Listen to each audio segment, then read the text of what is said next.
the home office is now booming. I think everybody now will continue to look at spaces thinking, okay, which room or which spot will make a home office, because they're going to always think, what happens if the shutdown happens again, right? So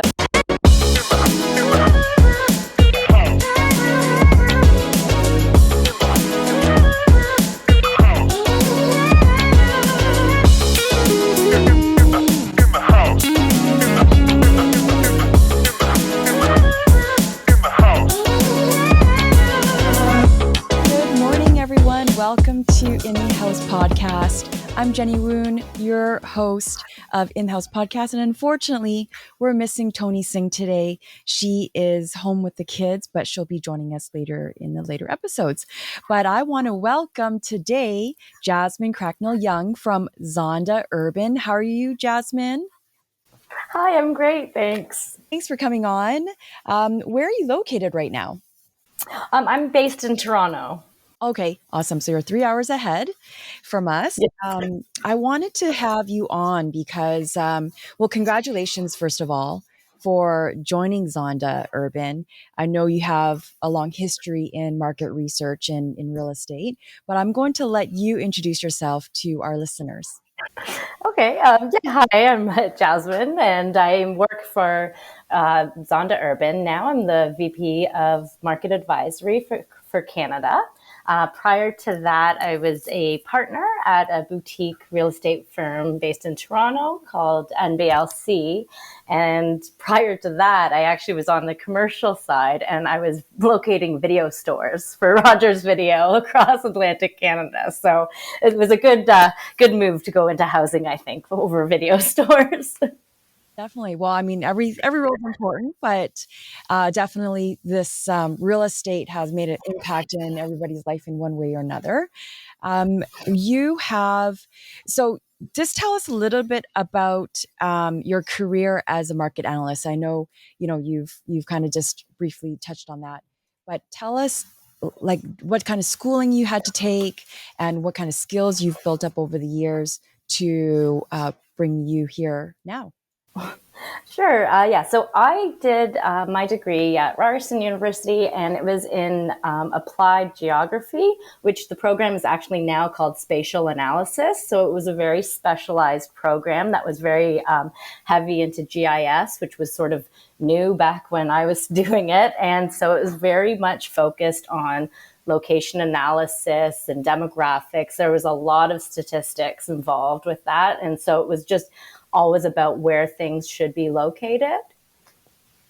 And so it was really neat. And we had a pretty comprehensive program in terms of like internships and so on and so forth. And actually, I had done some market surveying where it was like focus groups and phone calls for Barry Line consultants. And that's how I ended up eventually moving there and getting my first job there after the video store. Oh, okay. That's amazing. And so what like interpersonal skills wise, I'm assuming, I don't want to assume actually, maybe you can confirm, like, are you very analytical and like really detail oriented? Yes, very much so. I would say I'm very, very, and I think that that's what comes from, being on this side of the analysis sometimes is really like, I love data. I don't think I could ever get enough data. I love looking at it. I love analyzing it. I love breaking it apart. And from there, we kind of extrapolate out like different conclusions that you get. And then the great thing about real estate is we get to see it in real life as well. So you can see it play out where we go and I visit sales offices still, and I go to rental buildings and I get on the ground, and I love seeing it because I really always want to know, are these really the people that are here? This is what Statistics Canada says. Are you finding that 50% of your buyers are, between 25 and 32 and that sort of thing? Yeah. So you're on the phone.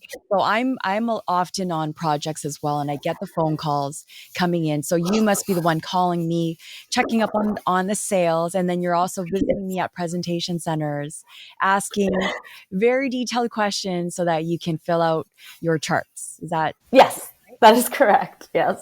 Okay. And I'm only asking these questions because some of our listeners are actually students who may consider a Mhm. career in market analyst. So that's why I'm kind of diving deep into that. So explain your role now in detail with Zonda Urban.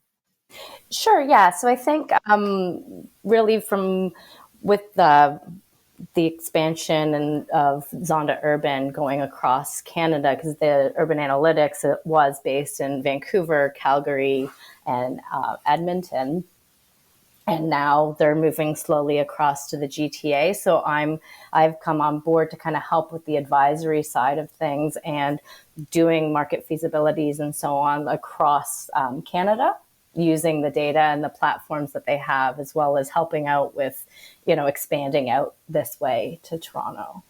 Okay. So did Zonda, was that existing already or is that a new name? It was existing already. So Zonda is actually the largest housing data provider in the US. And they acquired Urban Analytics for the urban platform because the US market tends to be very much single family housing.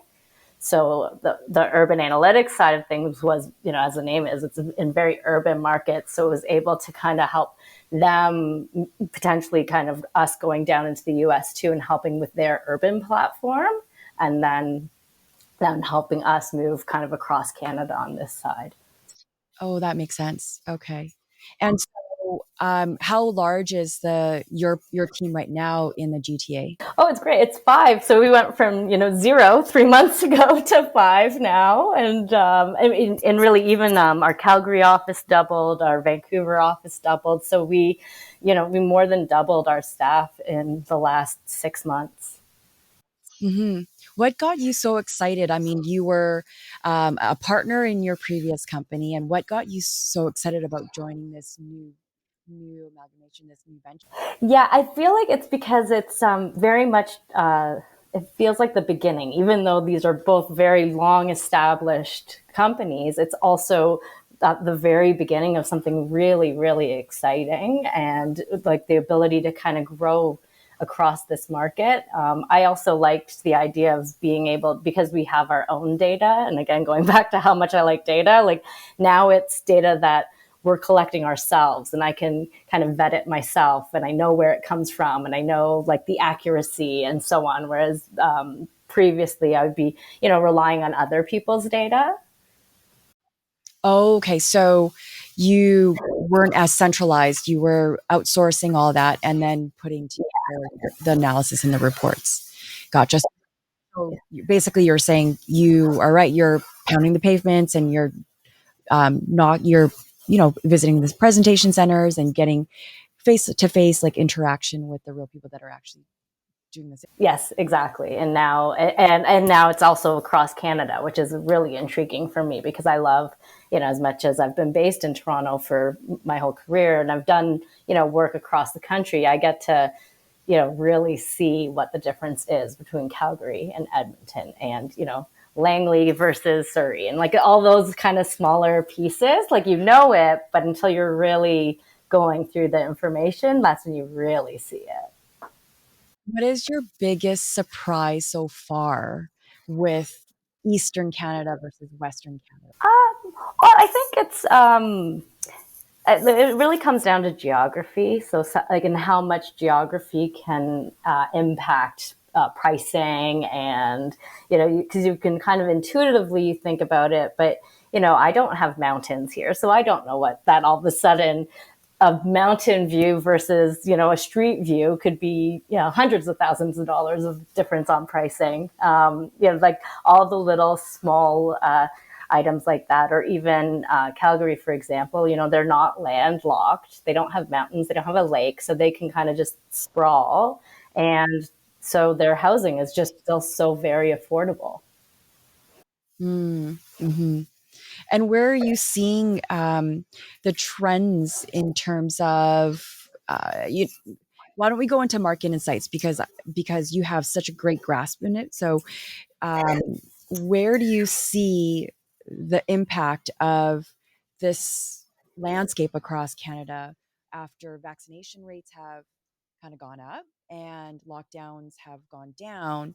So over the past couple of years, um, our market hasn't slowed down. So I'm wondering what you're seeing on the East Coast. Yeah. Oh, yeah. Yeah. Our market didn't even like we had a month of slower sales, and then it just kind of ramped back up. I think, I feel that COVID really accelerated a lot of trends that were already happening. So it just made certain things happen a lot faster. I mean, the idea of people leaving cities to go to the suburbs for more space or like the drive to qualify, like that was already happening.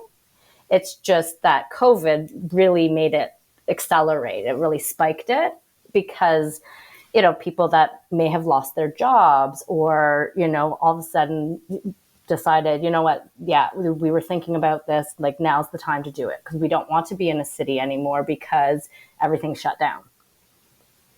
Right. So the appeal of it, right? The restaurants and the shops and the nightlife and everything the hustle and bustle of the city, once that's gone, it does make it very isolating. Mm-hmm. Mm-hmm. I'm assuming you're finding a lot more homebodies. They're enjoying, their space and making it more, I guess, like an R&R retreat when they come home from work, or a place where they can work, play, and eat and sleep, and so it's just not a place to come home to. So, what kind of changes have you seen in inside, like how a house is managed, or how it operates within like a family dynamic? Yeah. Oh, I mean, I feel like the home office is now booming. I think everybody now will continue to look at spaces thinking, okay, which room or which spot will make a home office because they're going to always think what happens if the shutdown happens again, right? So I think that's really top of mind. I don't know if it's really going to translate too much into changing floor plans and so on, but I think that amenity space and socialization spaces and connection spaces, I think that people are thinking about those a lot more. And of course, like the more technical, like the HVAC and the, air quality and all those systems. I think that that's really going to be the focus after all of this. Yeah, I definitely saw there was a wake up call because with the 1 week of heat wave we had in Vancouver, I don't know if you heard about this heat dome that we had. Everybody wanted all of a sudden an AC, and it killed a lot of deals for me. It because most of my homes didn't have AC, and I know in Toronto, I used to live in Toronto actually. I know every single home there has AC, so for that to be a main reason why people would not buy with the products that I had for sale, it was really surprising that they would just walk away from the location and from the size because it did not have AC and it wasn't retrofitted for AC. Yeah, well, I do think that also that's the same with operable windows. Like sometimes when they're very, very tiny, and if you didn't have like a balcony or you didn't have really outdoor space, and you're in a small studio with a very small window, like I think a lot of people are now looking at window sizes and can my window open and what is my quality of outdoor space because I'm not sure about out there, but here for our condos and our rental buildings, like they shut down the amenity spaces. Mm-hmm. Same Right. here. So yeah. So like I think then all of a sudden your outdoor access is sort of shut off. Yeah, yeah. No, I feel you. I know what you mean.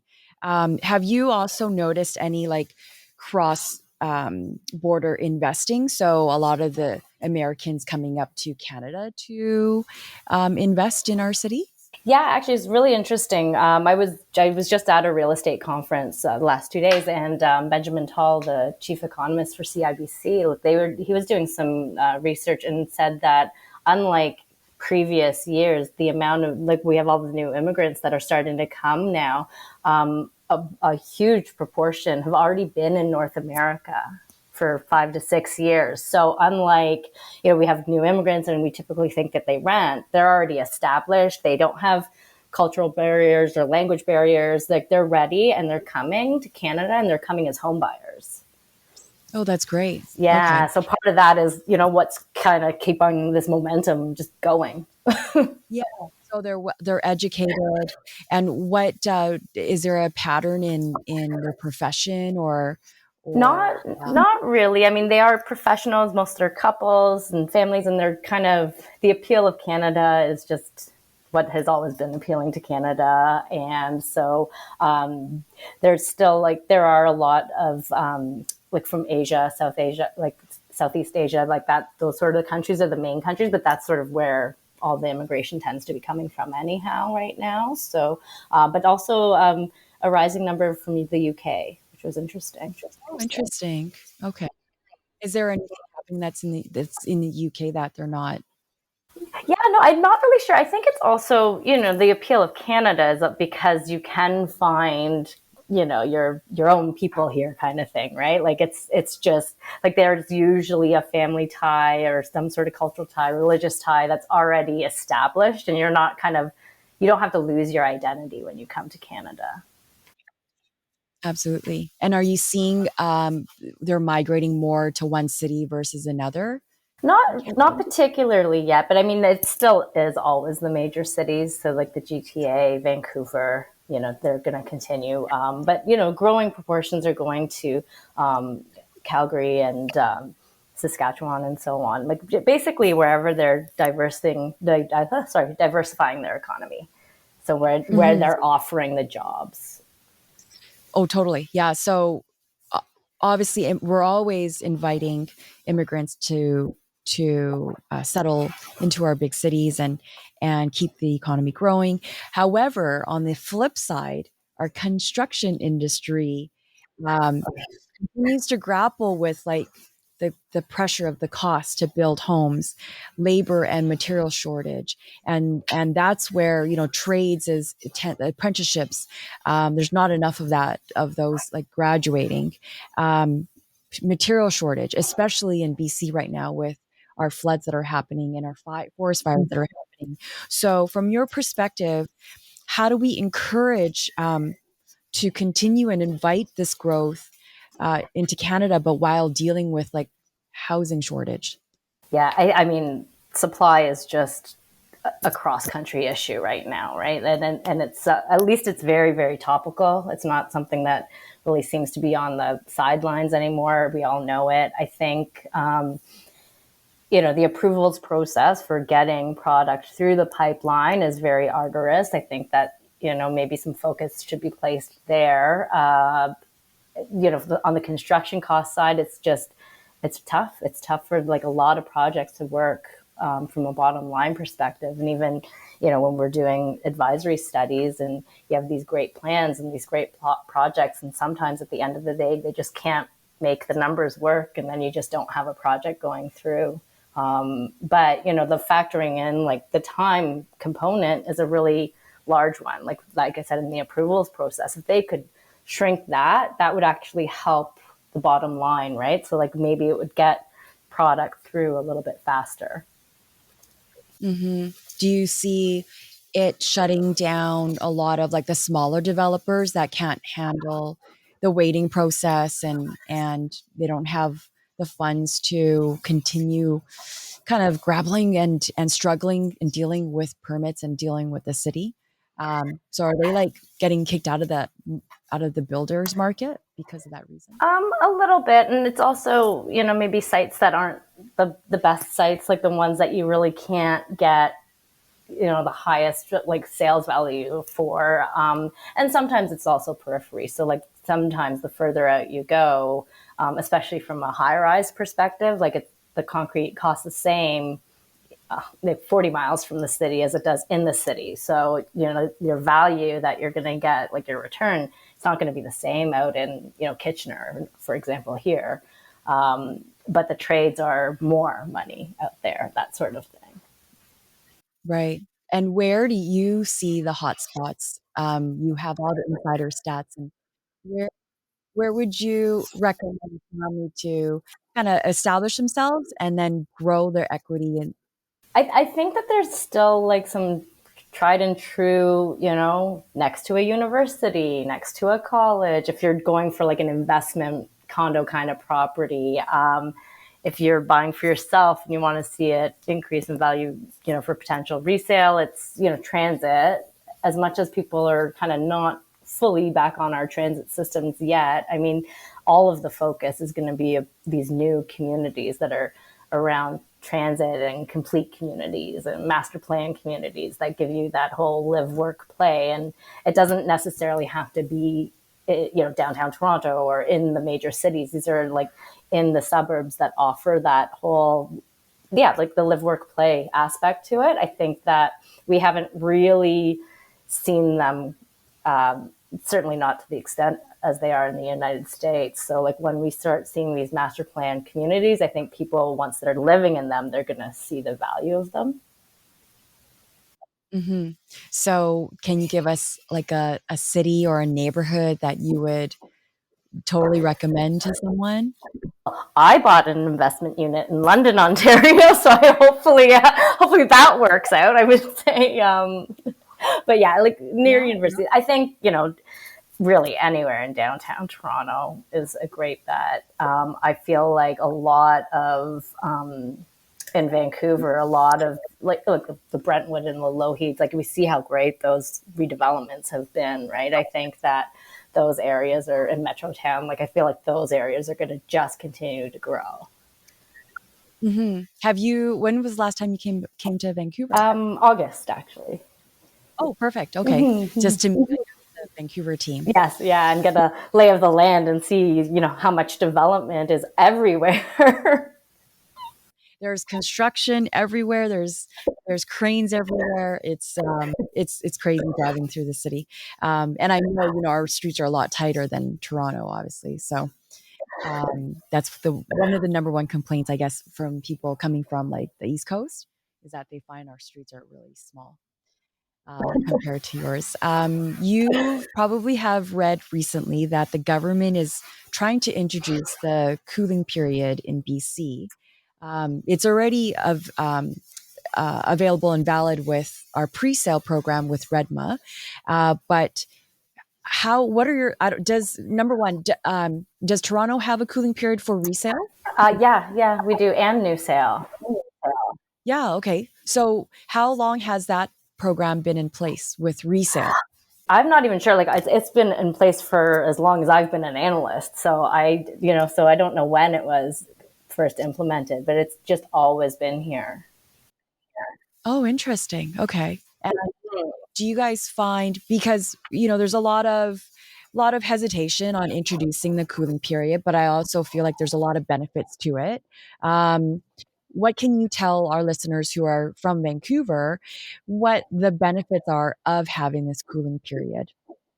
Ours is 10 days. And I feel so now, especially with how hot the markets have been and you're kind of in bidding wars and everything like that, you get to use that 10 days to also, line up things that you might not think you need to prior to, like getting your home inspector and like, your lawyer in place and all the different people that you would need to help with closing of the deal. So it's more than just being there on offer night and, having your pre-approved mortgage in place and all of that sort of thing. It does give you a lot of time really to actually, vet the people that you want. Like you can actually take the time and say, oh, I'm going to look at 3 different home inspectors. I want to pick this person. Like, so you can actually use that time for those purposes. And it is really quite helpful. Mm-hmm. Have you found that process for the seller to move on to their plans, finding the next home for themselves, getting, their ducks in the row kind of delayed because of this cooling period? Oh, no, I don't think so. I mean, it's always kind of difficult. I know that, I don't know the exact stat, but in my experience from me personally and like kind of my group of friends, most people have purchased their next home prior to selling the one they're in. Oh, okay. So they're getting bridge financing, or they're being able to fund 2 properties just in case they don't have the Yeah, okay, they and have it. that's a reflection of how tight the market is, because you just if you want to buy a home in Toronto, it's more than just the want. It's very difficult sometimes to be in that market. And I mean, I had I don't even know. I think I was up at 10 different bids before I landed at the house I'm finally in. It was just the same group of people kind of going around the same area of the city, just outbidding each other until finally each of us kind of got a home, and then. That, that's so true, though. So you don't think it'll affect our supplier prices at all? I don't think so. No, I think it's actually it might actually help, if anything, because like it is a cooling off, and it might make people like it's a sober second thought. It's time to like just reflect on things, and so it's kind of it is a measure to calm things down a little bit. Mm-hmm. So going back to you as a market analyst, tell us what is involved to actually kind of break down those numbers, the quantitatively and qualitatively, the tools that you're using to assess the market, because I'm sure there's lots of nuts and bolts that go into the number crunching. Sure. Yeah. I mean, I think, we do kind of go macro to micro most of the time, but, it always does start with the site visit. So, like boots on the ground, looking at a property, because you don't, and that's the qualitative too, is it like, because you don't know, right? You want to actually stand there, and you have to remember that there's all kinds of numbers and everything. And then at the end of the day, you have to be able to say, will I live here? Will other people live here? Like, is that because it's a home, right? And it's as much as again, pricing and all the numbers come into it. It's probably the most emotional purchase you ever make. It's the biggest purchase you ever make. And you got to really think about it and be like, oh, maybe that use isn't great next door. Maybe it's very loud next to this road. Like, those are the sort of aspects we look at. So that's the kind of strengths, weaknesses, opportunities, threats. Like, we always start with a SWOT analysis, and we do always have somebody on the ground to like actually feel it out and be there in person to say, because sometimes you don't remember that you're under a flight path for an airport, or there's a lot of things that can impact it. And then from there, we do look at demographics. We look at projection information. So we're looking at incomes and affordability, and how many renters there are, how many tenants and buyers and age groups. And so then we kind of helps us with how we would think about positioning the building. Like, is it empty nester? Is it young? Is it what have you? And then we use our NHS Live platform to grab all the like sales or rental information from like a competitive set of buildings. And that's when we look at pricing and sales and renter profiles and all of that stuff. And then from that, we will formulate our conclusions with all of those different aspects playing into sort of what we think an optimal suite mix and pricing would be. I see. So I'm wondering. I mean, there's obviously specific data you're producing for the industry to use. I don't know. Have you heard of value graphics? Uh, there's David Allison. So he is trying to. He's not trying. He is setting this benchmark of understanding human values and their need and their desire to make an impact in the social life. And he brings that back to, let's forget about the demographics, let's forget about the stats, but what is important to the end user?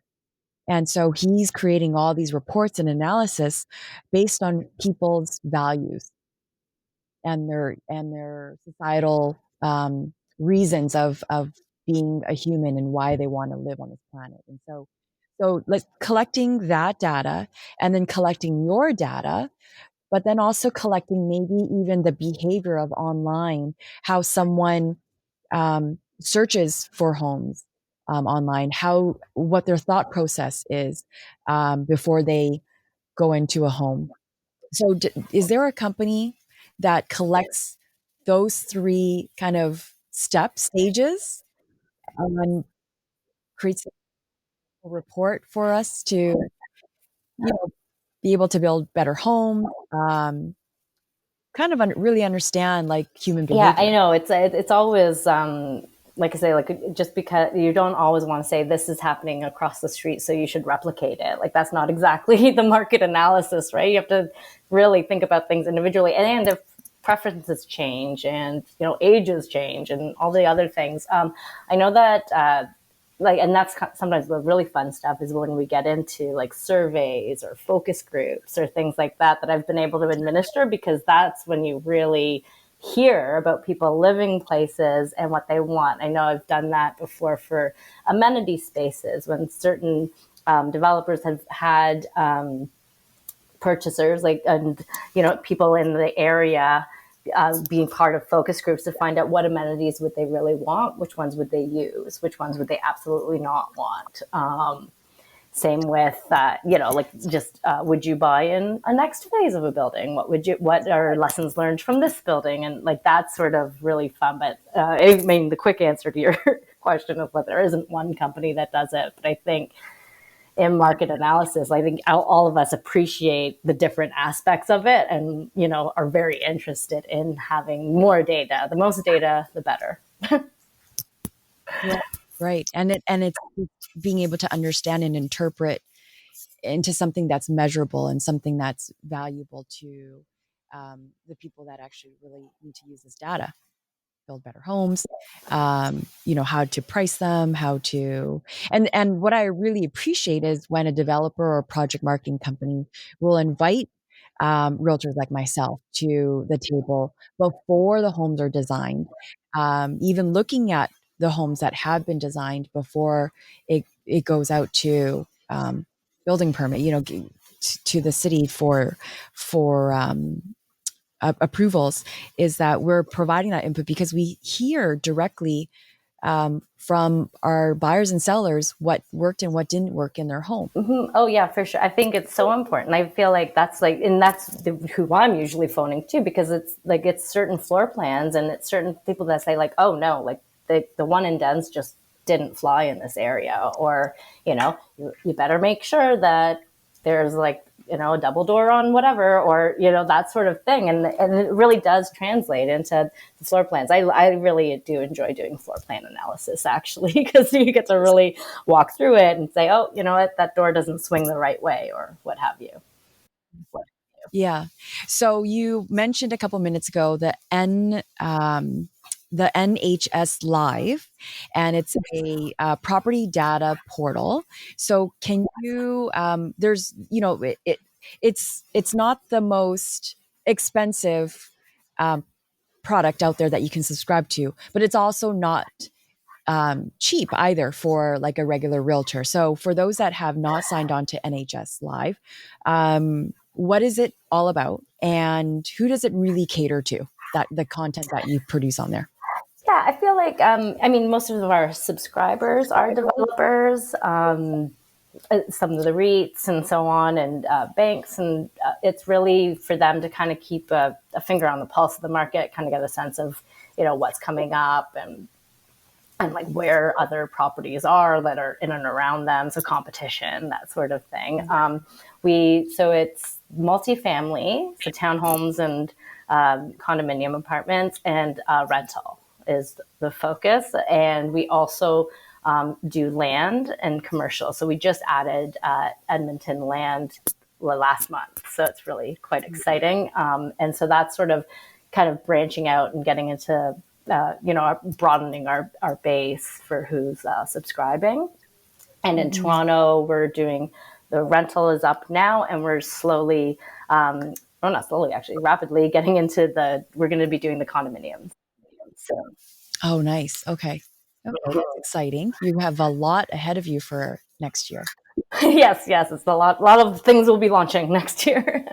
Are you able to share some of the cost that you have to pay, or do you have to speak to someone? Yeah, you usually speak with somebody. We do have that on our website and so on, but it's really probably, I guess the starting price is probably about $4,000 for the subscription, and then it's obviously how many markets you want and how many aspects do you want and something and so on that kind of gets added to that. Okay, and that's around 4,000 annually. So how many subscribers did Urban Analytics have?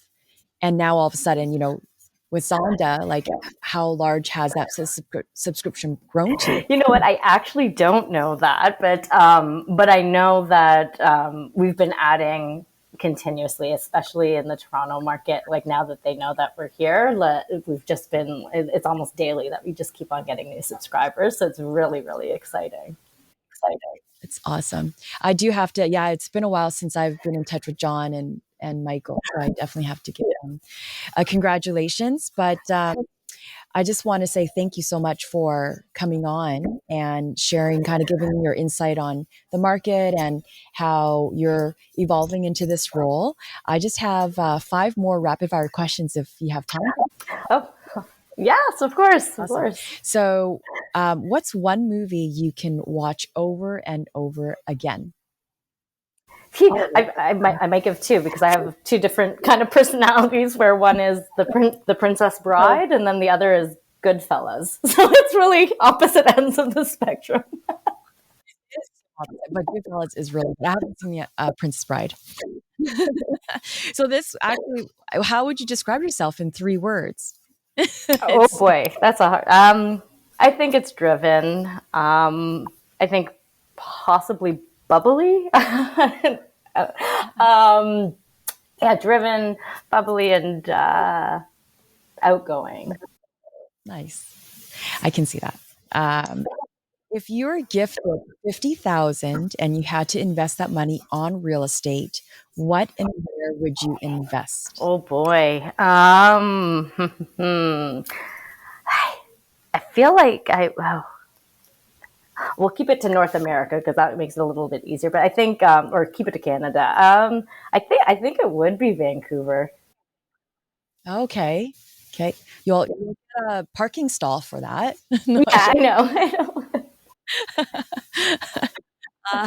But you'll know the insides. I mean, if anything, pre-sale is such a great investment because with a $50,000 deposit, you're earning already much more than if the money was sitting in a bank account. So, in Greater Vancouver, it is really hard to even break even or have positive cash flow. But at least what you can count on is the opportunity for it to grow over the next couple of years while it's being built. So, what's your favorite real estate book or podcast? Oh, favorite real estate book. You know what? I actually think it would be Concrete City. I think it's called. I can't even remember. I always forget because I've had it forever. But it's just about Toronto.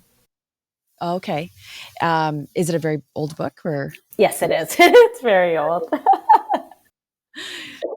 Look into that. And who or what is your biggest inspiration in life? Oh, in life. Oh boy. That's a tough one. You know what? I think it would be my parents. It really would. Yeah. They've always been positive. They've always been, go a little bit. And they've just always been so great to me. And so I think, yeah, it's been a good inspiration. Are you more like your dad or more like your mom? I think it's interesting. I think I'm exactly even. I think I'm exactly so very type A like my dad, and then, loving and stuff like my mom. So. And final question, where can our listeners find you?